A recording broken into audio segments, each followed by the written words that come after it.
explaining the machine. So this entire thing is a machine. It is conserving energy. Um, so the planet Earth obviously orbits the main sequence star. That's our sun. And so at the core of the sun, there's sufficient temperature and pressure conditions for fusion to occur. And so 4 hydrogen atoms turn into 2 deuterium isotopes, turn into 1 helium. And the mass of the helium is less than the 4 hydrogens that went into the fusion reaction, and because of the mass energy equivalence, there's a mass defect, and so there's energy that's effectively emitted by the sun as a result of fusion, which reaches the earth in the form of heat and light.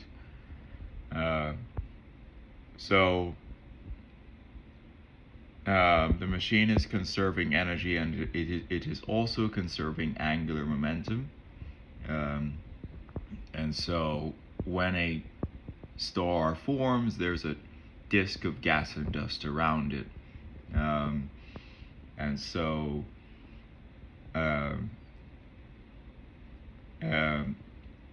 the gases spinning or orbiting faster nearer to the sun than further away.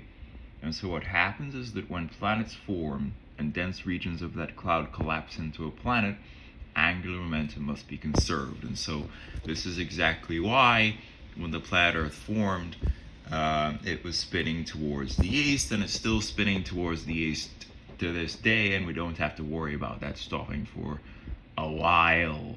And so this is why the sun rises in the east at middays over our heads, and it sets in the west, because we're all ape descendant bipedals that evolved on this planet, and we're all rotating towards the east with the ground, which is hilarious. So anyway,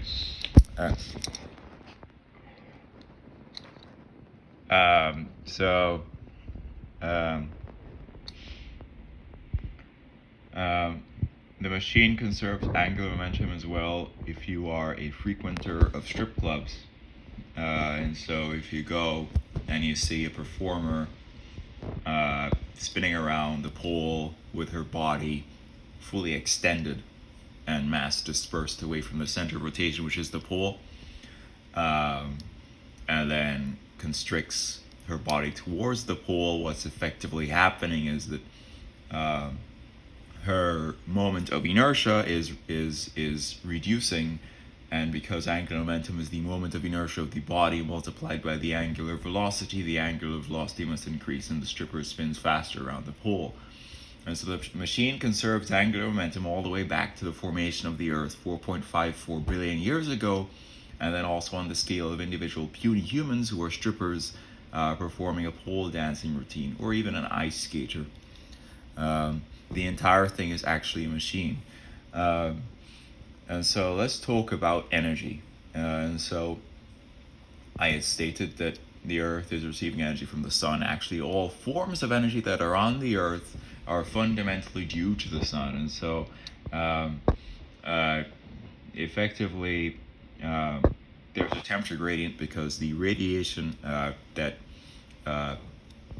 the sun is emitting decays with the square of the distance, and so the equator is obviously hotter than the poles, and this causes just a temperature gradient from hot to cold, and so the fluid flow is hot to cold in all cases, and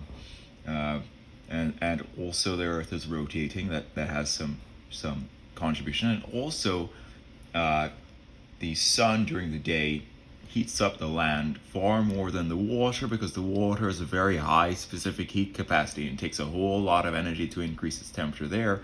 And so there's a hot to cold temperature gradient, which is why when you go on the beach during the day, there's a breeze going out towards the water. And then there's obviously the mountains as well that have some contribution to the fluid flow patterns on the planet. Now, we figured out that we needed to develop a very big inverse fan called a wind turbine, and calculate the ideal blade parameters to transfer all that kinetic energy in the air into rotational energy and spin a fucking generator. And so it could be used to convert all that kinetic energy ultimately into electrical energy to power all the devices that facilitate human civilization that is moderately, or I would say, extremely technologically advanced at the present day, because the singularity is actually nearing. Artificial intelligence is getting moderately impressive with doing things. And so anyway, um, um, um, so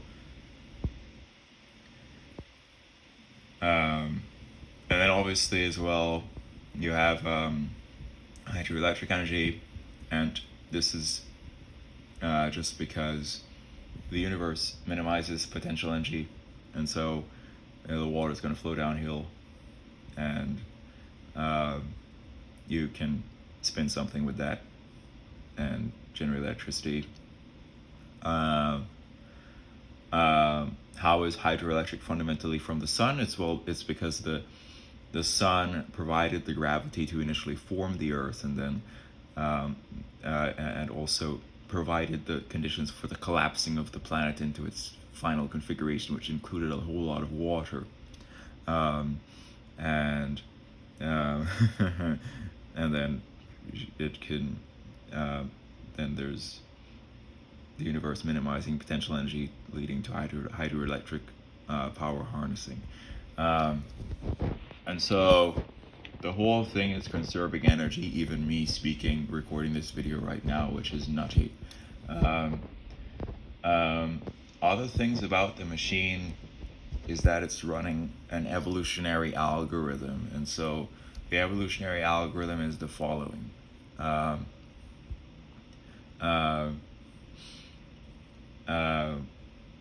Run sexual selection. And so if you go back in time to hunter-gatherer days, you have the females selecting for the strong hunters who were tall and muscular and who could provide for the family. And so the sexual selection algorithm is effectively males and females selecting for evolutionarily strong traits fitting for the times. And so time evolved back. A strong man was a hunter who was physically strong and maybe clever with approaches to hunting. And then time evolved to the present time. A strong man cannot be physically intimidating, but maybe intellectually brilliant, and functions at a highly abstract level, writing advanced software for artificial intelligence, pulling in an impressive 200K or something salary or more, and can be relatively wimpy. And that man is evolutionarily strong in the context of today's time. Can that software engineer bench a girl? Probably not, but that is not necessary to be evolutionarily strong in today's time, when it's more about abstract intelligence. And so things are changing, and effectively, as technology evolves and machines automate more of civilization, physical strength is not necessarily a trait that females are going to be selecting for nowadays. It's going to be, a whole lot of males being quite strong, doing advanced and technical abstract things in engineering, in computers, and a whole lot of other things. And so it's just running this selection algorithm. And what it's also running is an evolutionary algorithm in terms of technology. And so what's happening is effectively every generation has um, um, access to the greatest discoveries and inventions of all combined previous generations and builds on top of that. And so what's been happening is that continuing. Um, and so um, effectively, um, what's been possible to create has been invariant from the inception of the planet, because the laws of physics have been fundamental laws of physics.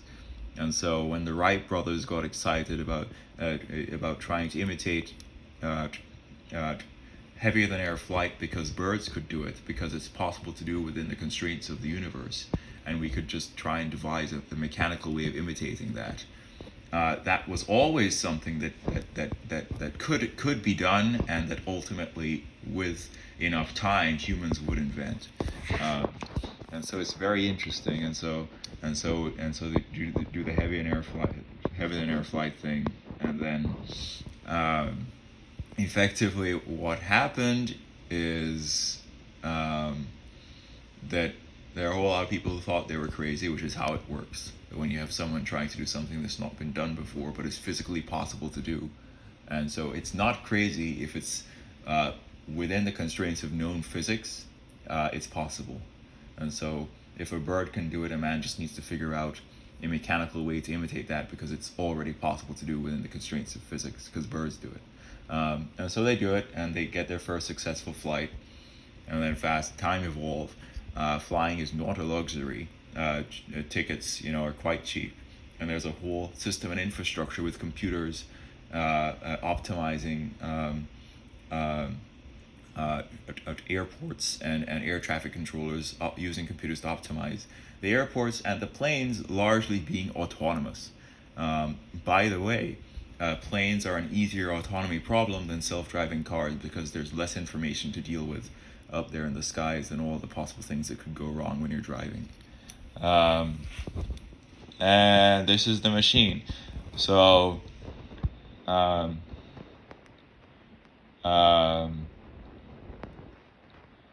I'm sharing the understanding that this is a machine. It's conserving certain quantities, and it's running certain types of evolutionary algorithms related to sexual selection, and then also technological evolution. I do not know why this is the case. There's also some components of entropy to this. And so entropy is like randomness. And so effectively, the machine is regulating heights in an approximately normal distribution. And so the average height for a male in America is around 5'9". And then the height distribution of males is approximately normal. And you'll have your guys who are 6'4", and you have your guys who are 5'5" or 5'3".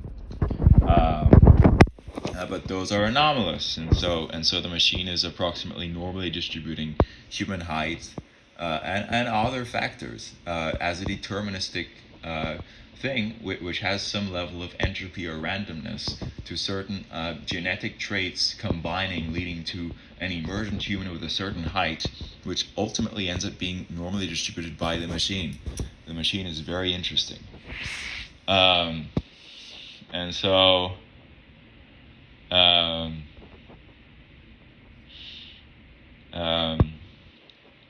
so computers can run randomization algorithms, usually with some seed. And you can replicate the result of the randomization algorithm if you have the same randomization algorithm and the same seed. But effectively, there continue to be emergent things in the universe that are just random. The universe has a sufficient amount of entropy as a fundamental thing. This is my understanding of the machine. And now let's talk about food. So,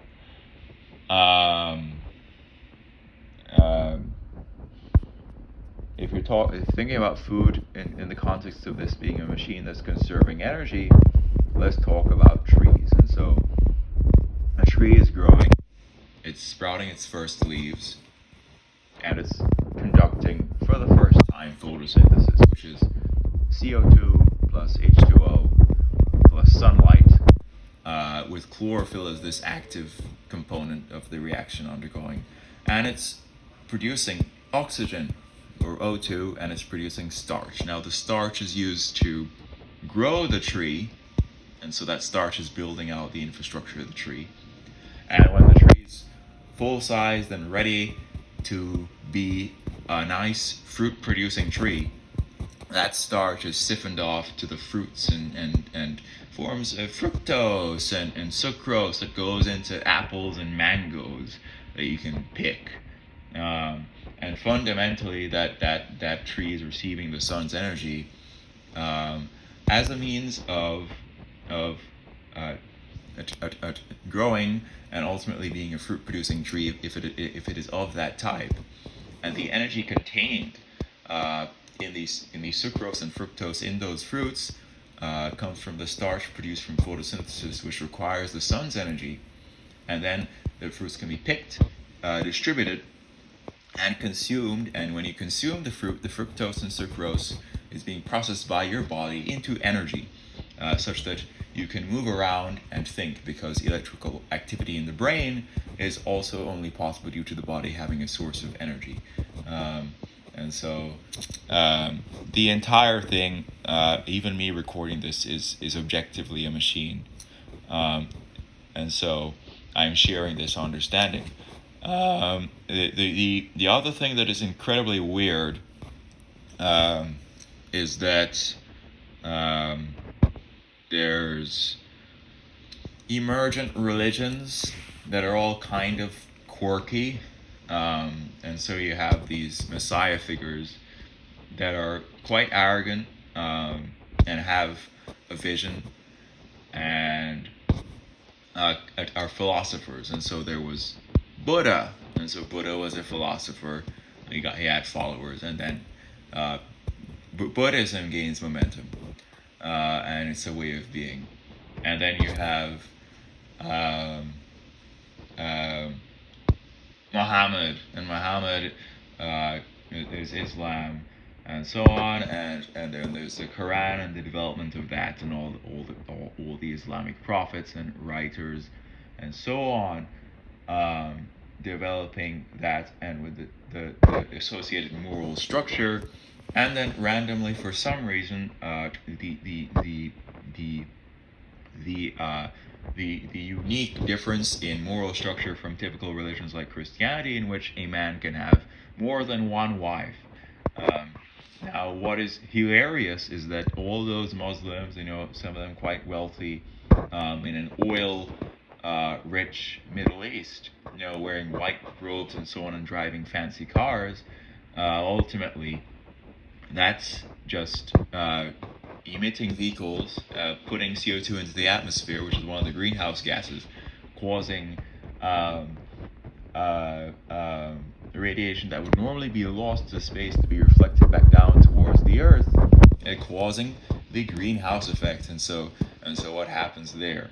You have record temperatures, you have heat waves, you have people dying related to those heat waves, like in India recently, and then you have hotter conditions over the oceans, leading to more evaporation, leading to forming more intense storms, leading to historic climate change related flooding, like in Dubai, where the water was up to the plains, and up to the cars, top of the cars in the streets, and people died, and so on, and this, that, and the other. And then there's more risk for fires, and this, that, and the other, and all that's happening.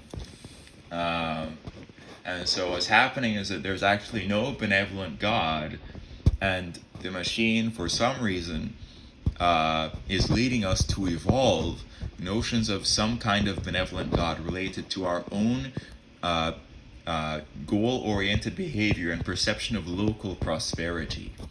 And so if you pray to Jesus Christ, and believe in that, and believe in the afterlife, and go to services and drive around a gasoline car and are in the locally prosperous America, you may very well have a God delusion and believe that there's actually something benevolent going on here.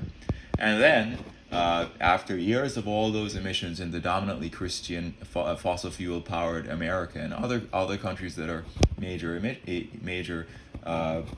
emissions contributors, there's these floods and heat waves and other things that have been killing people, which is a direct negative externality of the God delusion and all the emissions from all the people driving around all the cars and doing other things in a fossil fuel powered economy, believing in something benevolent in the locally prosperous bubble, contributing to climate change. And so the machine is very, very ironic. And so in my case, I understand the structure of most religions, including the moral principles, and that it is not actually any God that is blessing your life, but these moral principles, when adhered to, lead to a pretty good civilization in which we have shared agreements leading to mutual prosperity that is not actually any God blessing your life. And so also what is happening is that the machine evolved prayer. And so prayer is the construction of a notion of God that only exists in your own consciousness, and then praying to that as a goal-oriented agent.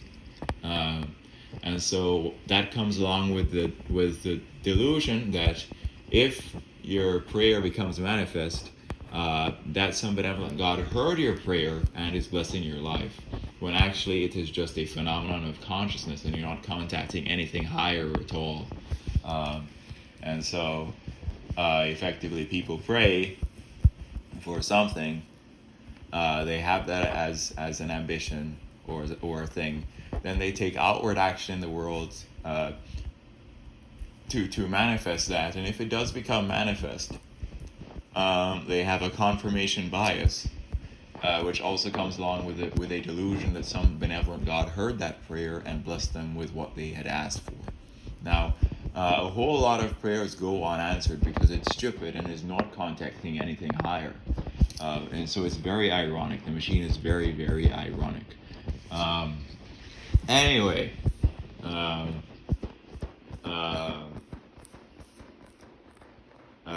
I would like to say that this is all correct, which is fucked up. But hey, subscribe to the channel. Deus Ex Machina here. This is the truth.